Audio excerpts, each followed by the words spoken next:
Hello YouTube, we are live on Facebook. That was quick. Hello. And hello Instagram. You're always nice and quick, Instagram. I love you. Perfect. So hello and welcome to this week's Temple Talk. If you don't know who I am, my name is Rebecca Burgess and I'm the creatrix and mother priestess of the Temple of Cornwall, which usually we are in the temple space, but there's something still super exciting and kind of super secret in there. So I'm not in the temple space at the moment because I don't want to ruin the surprise for you all. So instead you're with me at my desk and this is just a small amount of books that I have, but you're welcome to peruse them. So this Temple Talk, these are a weekly or near weekly, try and do weekly talk that we do here on a different topic every week as voted by yourselves on our Instagram stories. And a couple of weeks ago, you all voted for the Cornish Knockers, which is really exciting because I usually just teach about them in my paid courses. I don't usually do like free content about the Knockers, so that's really cool. But I just want to do a bit of a disclaimer before we get going with this.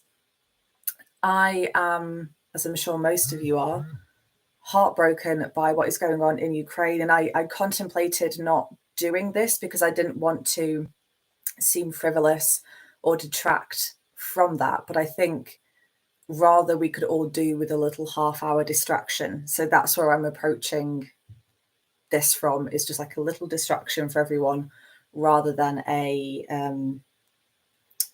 like ignoring the problem, if that makes sense.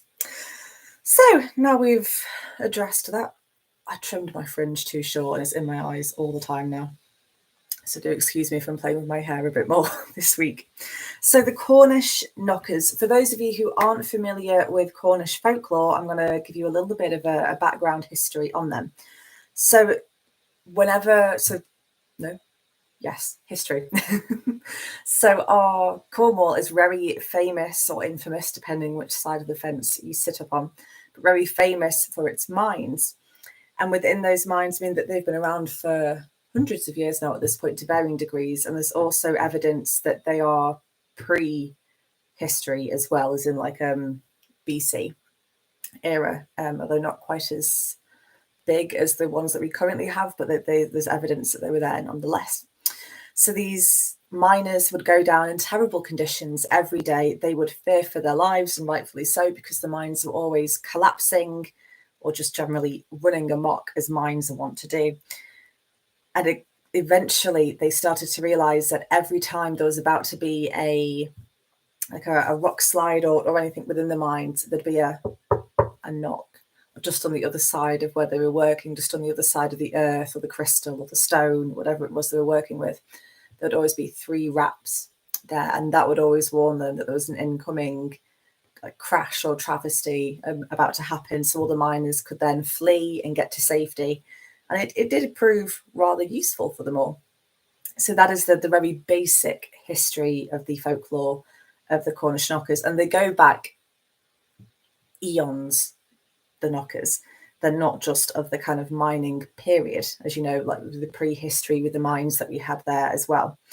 So in the Temple of Cornwall, the Cornish Knockers fall at the time of Imbolc, which we've just had a couple of weeks ago. God, Imbolc was ages ago now. Oh my goodness. But yes, they are here at the time of Imbolc, and they are kind of earthly elementals. We have the Cornish Fae, which deal with air, the Cornish Dragons, which is fire.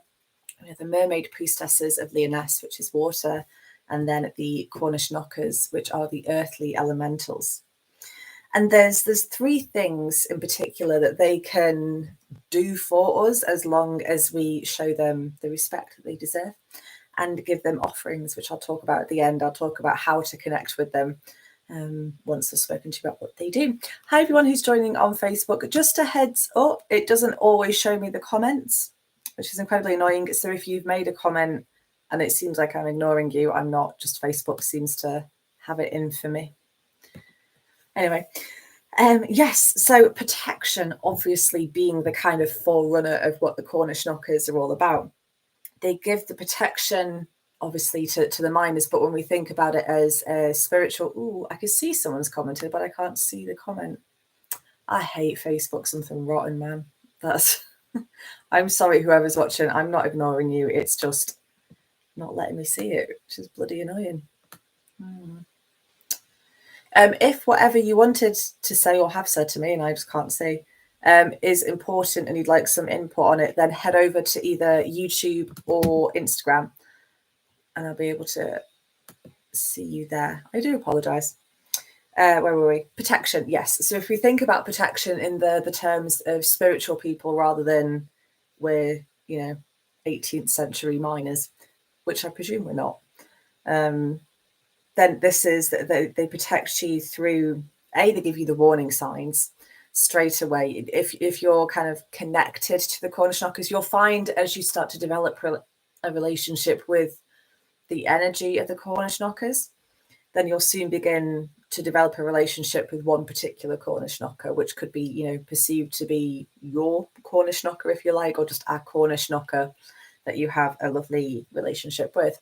Every time I say Cornish Knocker now, somebody, a lovely man, commented on one of my posts about the Cornish Knockers, saying it sounds like a Cornish strip club, and that's all I can think about every time I say knocker now. So I'm going to leave that with you guys as well, because if I have to have that vision every time, so do you. Yes, so protection through the warnings that they give us. So once you're connected to them and you have that sort of spiritual relationship with them, then you can really begin to heed their warning signs a lot better.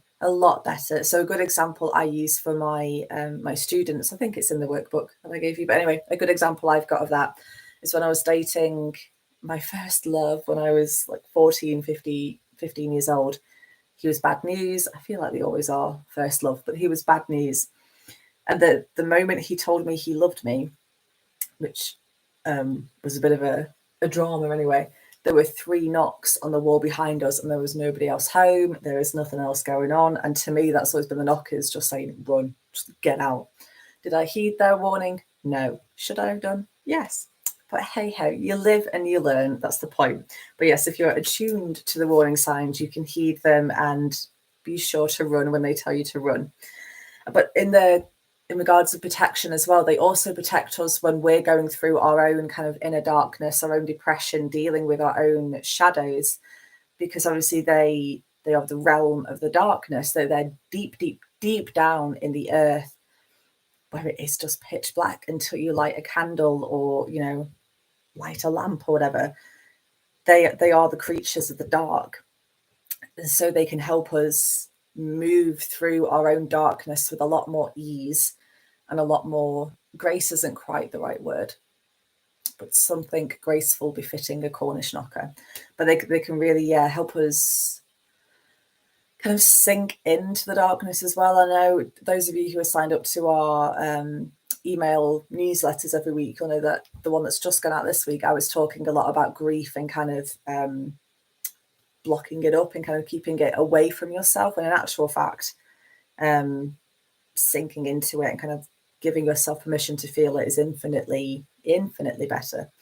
And it is that they can help you with. They can really help you to sink down into your grief, your sadness, your anger, whatever kind of your shadow aspect is. They can really help you sink into that and become more attuned to the darkness, if that makes sense. That was the most gothic sentence I think I've ever said, and I love it. But yes, more attuned to the darkness, to your own inner darkness, and the darkness that is either going on around you or that you're feeling in your own little mind as well. So yes, protection is the first and main thing that they can help us with as whatever you are, spiritual being. There you go.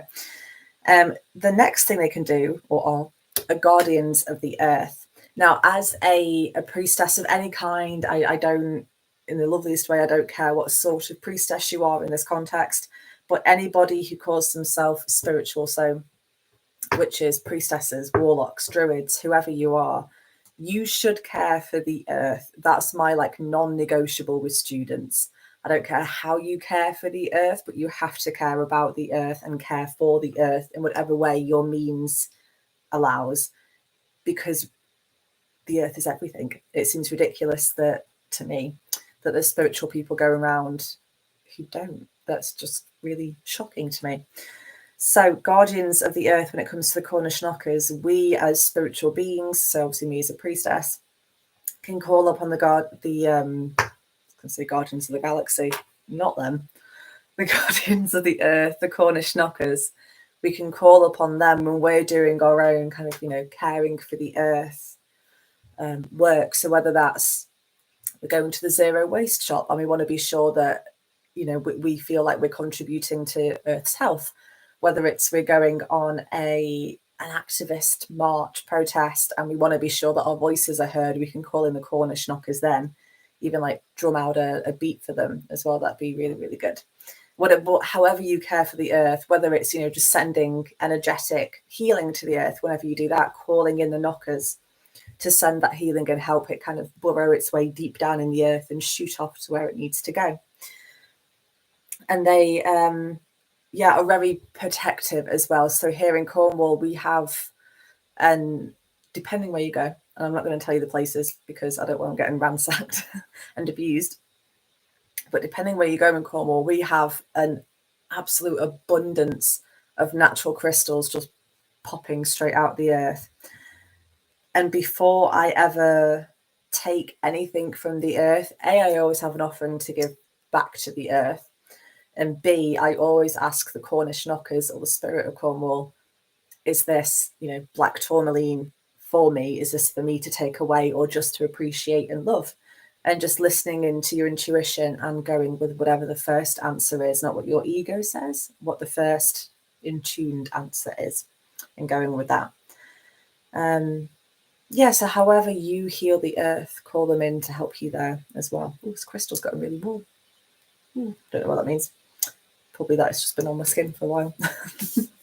So the third and final thing that the Cornish Knockers can really help us with, and this is a little kind of undervalued aspect of, that's not the word I'm looking for, but I can't think of the word I'm looking for, but an undervalued aspect of the Cornish Knockers, and that's manifestation. Essentially, Cornish Knockers are mini miners. That's an adorable phrase, but yeah, that they are mini miners. They go about building their own mines. They go about caring for the crystal cores that run beneath Cornwall. They mine. They are miners. They are builders. They have to build mine shafts. They have to build scaffolding. They're creatures that work with their hands and they create with them as well. And what I like the most about manifesting with the help of the Cornish Knockers is that they help us find the diamonds amongst the rough, because that's part of what they would do as miners. It might not be diamonds that they're looking for, but they would find whatever the beauty is that they're seeking. So you can really get to the truth, to the core of what it is that you're seeking. So, some people would be, let's say you're trying to manifest some money, amazing, do that. But working with the Cornish Knockers, you might actually find, I know what I really want is security. It doesn't have to be financial security. I just want to feel secure in my body because I don't feel safe there because of past trauma, blah, blah, blah. You realize the core of what it is. So then you can carry on trying to manifest money or successfully manifesting money if you want, or you can then start to focus more on, okay, how can I create this feeling of safety within my body that's experienced whatever trauma it might be? So they really help you kind of, get to the core of your manifestations.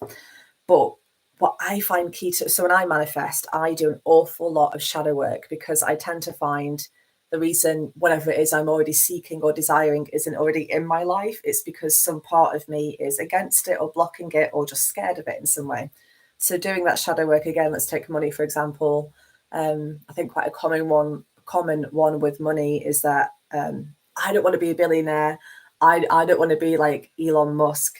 All billionaires, all wealthy people are horrible. I don't want to be like that. And that's not helpful when you're trying to manifest money, because you obviously, I would hope you don't want to be a horrible person, but go work that on your own. But yeah, so working through any of those blocks, those sort of shadowy, earthy, realmy source of blockages there, they can really, the Cornish Knockers can really help you work through those blocks. I mean, I have little to non-mining knowledge, but in my head, they have to blast through the rocks, so they have to, shovel through the rocks or whatever it may be, shovel through the earth. So the Cornish Knockers will really help you kind of dismantle whatever blockages you've got in the way of your manifestation. So it could be your beliefs around money, that could be your negative beliefs about yourself, about your worth, whatever it might be that you're trying to manifest. That they'll help you slowly but surely dismantle them. Now, the Cornish Knockers aren't like quick, rapid fire manifestors, that they can't help you with that sort of instantaneous, I can't think of the word, but when you can sort of change timelines. They're not that sort of level of manifestation. They're just a different level where it's a lot more earthy, a lot more, things. I like to use them when I'm trying to manifest something really big and very physical. So like a new home, for example, would be really good to call them, because things that will take time. You're not going to purchase a house overnight because bureaucracy and paperwork exist, at least here in the UK. So the things that will take time anyway, you may as well put the extra effort in and get it even more sort of beautiful and juicy for you. So those are the three things. I'm just checking my notes without my glasses on, which is super helpful. But yeah, the three things that they can help us with: the protection, being guardians of the earth, and manifestation. So now I'm going to give you a couple of pointers. I feel this is going to be a really short tempo talk. Oh my gosh, what are we on, 15 minutes? You guys.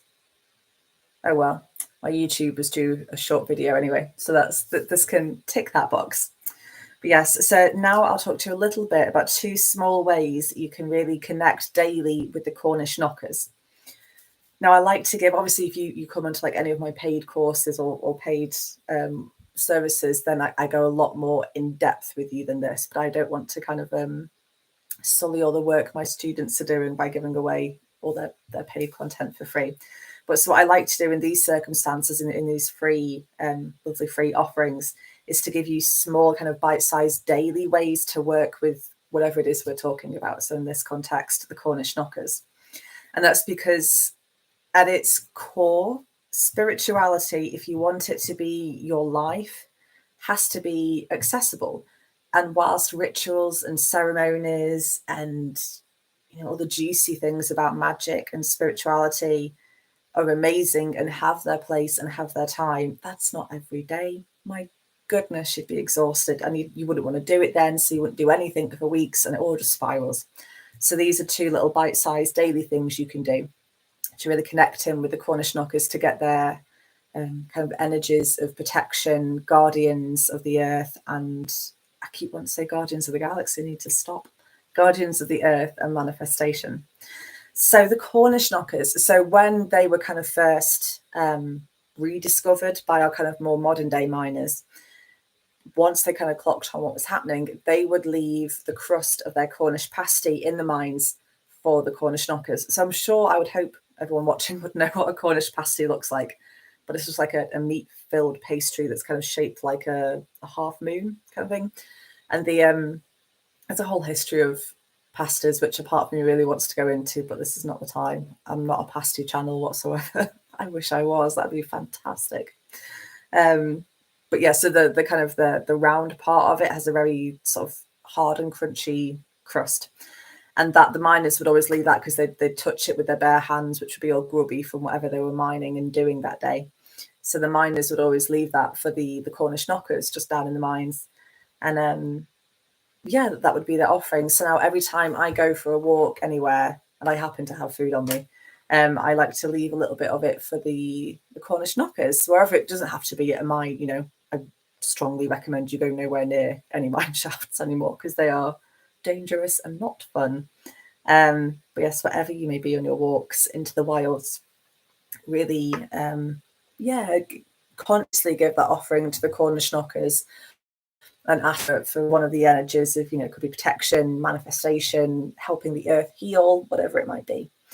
And it doesn't have to be a pasty by any means. I'm going to say about a weekly basis, I take a little bit of one of my leftover meals and leave it in my garden for the Cornish Knockers. Again, giving that kind of conscious, like an intention there with it as well. And then another thing you can do, so once you've kind of, the second idea I'm going to give you, I like to do once I've already built up a sort of relationship with the knockers in some way, whether it's, you know, my own individual knocker, or sounds wrong, doesn't it? My own individual Cornish knocker, or you know, the energies of them as a whole. It doesn't matter, just forming more of a relationship. I wouldn't jump straight into this because it would just seem rather rude. But yes, so once you've got that bond there, in, you know, if you have like a morning practice, a morning dedication, call the knockers into your day, but give them a task. Don't just call them in to be like, oh yeah, and I call in the Cornish knockers because manifestation. Halo, welcome, done. That's not going to cut it. They're busy people. They've got more important things to be doing than be doing some wishy-washy thing for people. They want, they're very action based, and they want to kind of come in, be told what they're doing, and then go off and do it. They're not one for pageantry, which is nice.